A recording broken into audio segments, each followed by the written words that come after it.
দীপিকাকে শুভেচ্ছা জানিয়ে কি লিখলেন আলিয়া প্রিয়াঙ্কারা।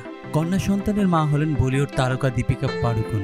আজ রোববার মুম্বাইয়ের এক হাসপাতালে তারকা দম্পতি রণবীর সিং ও দীপিকার প্রথম সন্তানের জন্ম হয়েছে। দুপুরের পর মা বাবা হওয়ার খবর আনুষ্ঠানিকভাবে নিজেদের ইনস্টাগ্রামে ভাগাভাগি করে নিয়েছেন দুই তারকা।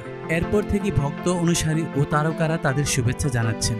আলিয়া ভাট কন্যা সন্তানের মা।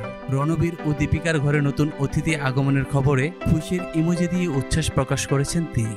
গত বছর সুপারহিট ছবি রকি ও রানী কি প্রেম কাহিনীতে রণবীরের সঙ্গে অভিনয় করেছিলেন আলিয়া। অন্যদিকে রণবীর সিং এর সঙ্গে দিল ধাড়কনে দো ও রণবীর দীপিকা উভয়ের সঙ্গে ও বাজিরাও মাস্তানি ছবিতে অভিনয় করেছেন প্রিয়াঙ্কা।